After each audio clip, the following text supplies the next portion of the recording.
take all the $235,000. I understand. Did we call last night a success? That's what I've been thinking ever since it ended. The point of the event was for us to come to the premier and tell us our concerns, our questions, and have them answer them to us.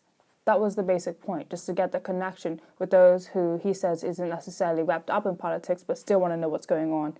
So I get the avenue and I get why it was an important thing to have, but we call it a success. A lot of people still are wondering if it was just like a political scheme or something that was actually thought out and well put together for the population. I'll let you guys decide. But I was in the back row and I definitely saw a lot of people that wanted to know some answers.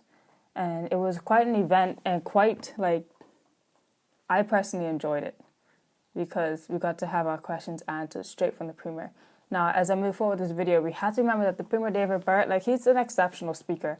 He is probably one of the best premiers that we've had who can, really, excellently put on a speech, give us good direct feedback, and everything of that nature. So he's pretty good at his job and what he has to do as a politician.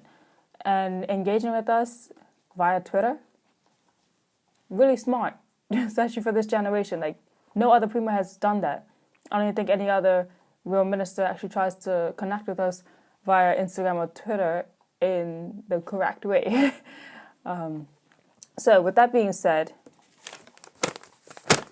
my paper's a little crumpled out, but your voice, your choice, Bermuda. The night was actually really wild. Twitter was on fire. I don't know if anyone followed my tweets from last night, but I tried to keep everyone up to date and constant. Things that were discussed about were definitely hitting the market of being able to afford housing, transportation in Bermuda, which the premier actually had some answers to. A lot of these answers did have to do with, future things being put in place and not something that's going to be actually done correctly here and now.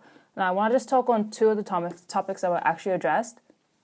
One being the phasing out of the middle schools in the education system, because a mother there whose child is at Hanson Primary School did speak out, and she was very concerned about how all these empty promises are happening. And once again, it was the same spiel, if you ever been to any of these PLP meetings and gatherings before, that for the most part, when it comes to phasing out middle schools, Premier David Burt did make a promise that he was told that the next year will be the last year we're on this curriculum for schools. So that means they're going to be phasing out middle schools and introducing more high schools and also some trade-in schools. That was the initial plan for when they began and started. Now, you could talk to the Education Minister, Mr. Diallo, and he'll even explain more to it. But for the most part, they're still just getting feedback from people on the island. That's where they left off. There hasn't really been any real changes as to what's going to go on next, because most of the issues with education are really formulated around the TNT middle school as well, which we will bring up as a heavy point of what are you going to do with that school, which is going to cost them $3 million to repair. So are they going to demolish it? That one's still up in the air.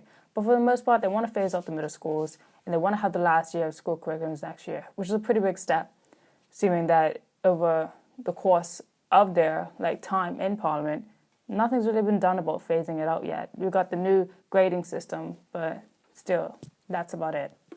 The second one, obviously a huge one on the island, is the Bermuda Health Plan. To be quite honest with you guys, I'm still a little lost on it. I've been reading up on these groups on Facebook. I've been going to town hall meetings. I've been to the earlier ones where all the doctors were completely against it. It's still being talked about being completely against it. That we're coming under the Bermuda Health Plan actually are lower costs because we're regulating the price, but the insurance companies now have only the two benefits. Are they going to raise the price of those two benefits even though they've been covering them at a specific price all this time?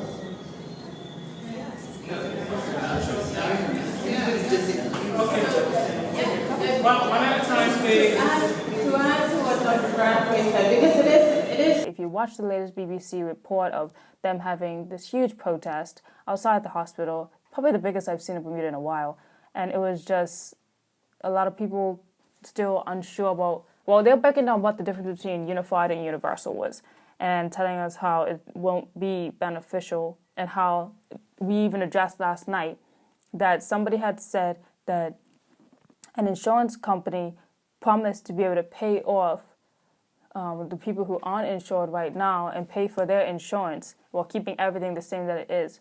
and that the government actually denied that from happening. Is it true that a local insurance company offered to cover the uninsured if the PLP government agreed to leave healthcare as it is, and the government turned down the offer? I will answer that question two ways. Number one, I saw something that was posted by that online. I said that I don't know who the single insurance company is, but health insurers will not insure people with pre-existing conditions now if they pay. So I cannot possibly imagine why health insurers will all of a sudden decide to insure the people who are paying for insurance to then insure them for free. And if someone is making that, then it might actually be an indication that the system itself is not fair and can be structured in a better and more fair fashion. So as this video has been going on, I've been putting a bunch of tweets up and around so that you guys can see what everyone has been like talking about throughout the night. I can definitely say that people were completely engaged. The viewership on there for the CITV was the most they've had in probably since Cop Match.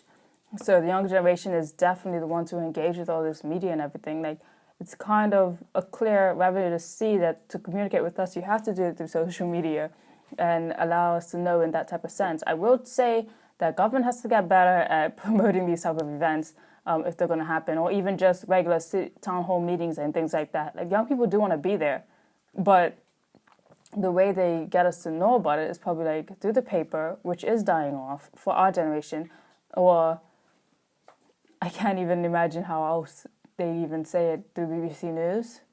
They'd let us know. But again, not everyone tunes into 7 p.m. TV right at every single moment. So for the most part, people really need to start putting these things out on social medias and sponsoring them if that's just a Media Mile review, because how else will we know? Unless I just keep following up and reporting it here for you guys and putting it on my Insta story. Because for the most part, no one really knows. So that's it. That's the quickest recap that I'm going to do for you guys right now, because it was quite a long night and everyone's going to be talking about it for a while, I assume. Hashtag YourVoiceBDA. Follow my new Twitter account. You'll get to know a little bit more. They didn't really get to deep into all the questions that I had. I got to speak to some reinsurance people about some questions that I was told personally about what people can do. I personally want to investigate this big question here about how employers are actually taking money from employees via social insurance or pensions, and you won't necessarily know unless you actually go to the social insurance department or check with your pension and see like if money's actually going into there. So I know your pay stub might say it, but for your own benefit and for your own safety, you might want to go check that out to make sure that you're actually getting money put into your social insurance fund. That's Media Maya. That's what I'm talking about. That's what I'm going to uncover. If you have that issue, please reach out to me, because I will be doing a big diagnostic of it and like digging really into what's going on there and what you can actually do. And it might just come up that the sad truth is that most people can't do much because Bermuda is so small, and people are definitely concerned and worried about losing their jobs, so they try to take legal action to it, especially when it's the small business. That's what I've been coming up with the most. Anyway, thanks for tuning in. Be sure to email David Burt if you have any questions. Be sure to leave in the comments whether or not you actually thought this was like a political scheme, or if this was actually beneficial for the island and that we should have more of them. Because truthfully, I think we do. More is always great when it comes to more information, more learning, and more engaging with each other. Because it is good to have tons of voices and tons of different opinions to get things done. If we all had the same opinion, nothing would ever get done or improve. So thanks for tuning in. Media Maya. Leave a comment.